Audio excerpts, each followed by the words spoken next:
So it's not just people who lust after the same sex. Now it's actual people who are in that position to actually be married and actually not only call themselves a marriage, but actually have all the benefits of a marriage, i.e., joint income tax filing and death benefits and shared insurance and all this kind of stuff. Well, right now they're trying to do it. I mean, they're trying to do it right now. San Francisco right now, as I'm talking on this tape, is in the process of passing this resolution. And San Francisco is always a sounding board, and if the resolution is passed in San Francisco, it gets passed in all the major cities all the time, But to me, this is the culmination of what the Messiah was saying, where not only would they become lovers of each other, but it would the government would look at it as not an illegal thing or not a bad thing, Now, I don't know if anybody ever realized, Jesus never put down people who were going to become lovers of the same sex. He mentioned the pitfalls.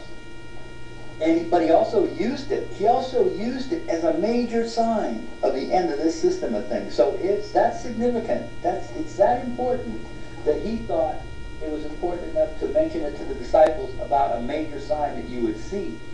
Now you got to remember, these people have been covert for a long time because it was illegal. But now that it's not illegal anymore, they're out in the open. And if they pass this resolution about the marriages, I mean, it's going to be more and more out in the open. See.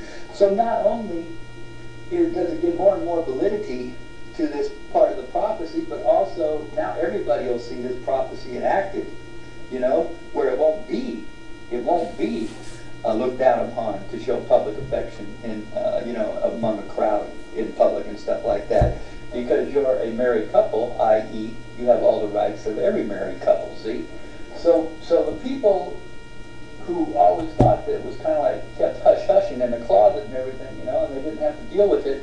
Now they're going to have to not only deal with it, they're going to have to deal with it on a day-to-day basis. In other words, it's going to be in front of their face all the time. This couple's gay, this couple's gay, this couple's gay, right?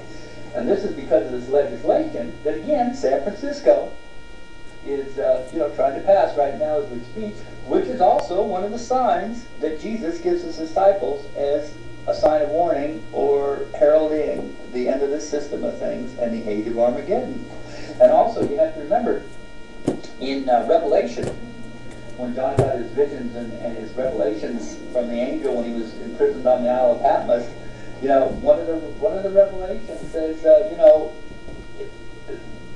the prophecies will concern a city, a major city, that one was a world port to the rest of the world, 2 was destroyed by fire and earthquake, and then 3 rose again to be another major city that was a port for the rest of the world. And that sounds like San Francisco to me. I mean, you think about it. It was destroyed by fire and earthquake in 1906. Before it was destroyed, it was one of the major seaports in the entire world, It was rebuilt again, and it's now as strong as ever. It's become a major seaport again. I mean, that sure sounds really close to what that city, that Revelation is referring to. And it's not, to me, it's not just coincidence that that city not only sounds so close in the Revelation, but also Jesus' fulfillment of the end of this system of things about the legalization of the gay marriages. And once again, I want to say that he neither says yay or nay to the gay marriages, but he just says that this is going to be one of the signs you should look for. And that's the way I'm looking for it. I'm not looking at it on a bias or a prejudicial basis. I'm just looking at it strictly on a prophetic basis. And if it was so important for him to mention it in the Bible, then it definitely has got to be one of the major signs of the end of this system of things. So anyway, there's just a little bit of time left on this tape. So, like I said, it's been a hodgepodge of all kinds of different things pertaining to all different kinds of things. So since I got such a little bit of time, I'm going to add a little bit more hodge to the podge. And I was just looking on the television. Like I say, like when I look at the TV, I glean things that I think are significant. In a way, it could be likened to that thing I said about they might be giants, where I make them significant, but then again, it might really be significant. And I noticed that on the shows that I never watch, I think it's probably the lowest common denominator show on television,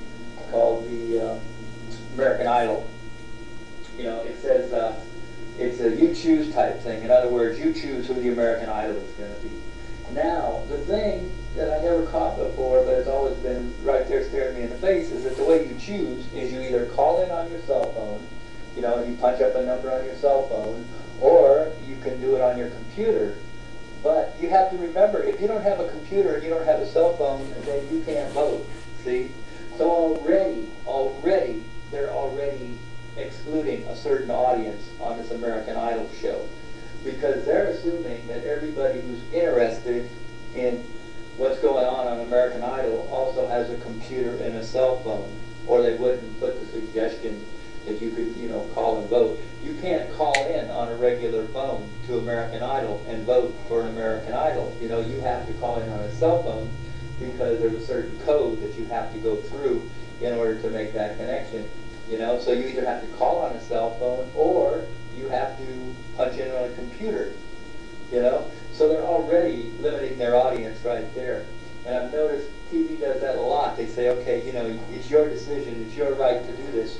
You know, kind of give you the illusion that you actually have a choice in what you're doing. But they always make it either a cell phone or a computer. And if the people who don't have a cell phone or a computer, what about them?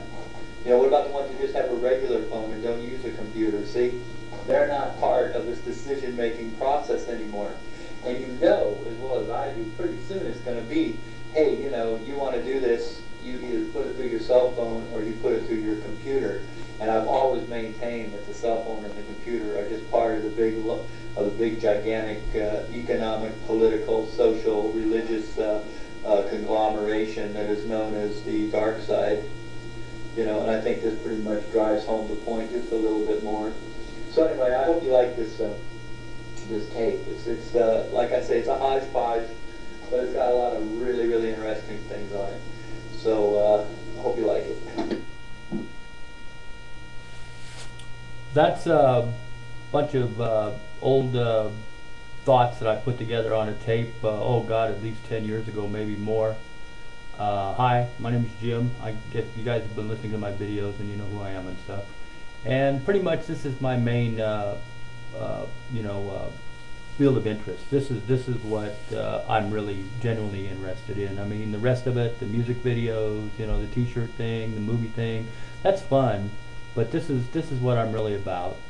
So if it's not your cup of tea, I understand that. You know, we all have free will and free choice. So, you know, go to another channel. Go find some kind of fluffy stuff that just entertains you or something like that. But from now on, you guys, if you want to stay with my channel, you're not going to be getting a bunch of fluffy stuff, okay? You're going to be getting some hard, brutal facts and some truth. And I'm going to back up everything I say from not only ancient books, but from the Bible too.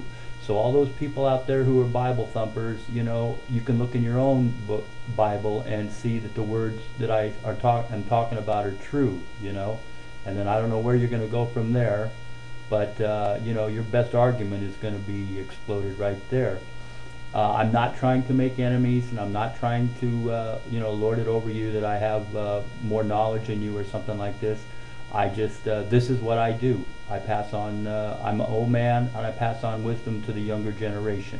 If they accept it, fine. If they don't, that's fine. It's not my job to make you accept it. It's my job to believe it and stay ever vigilant and watchful about what's going to happen. So that's what I do.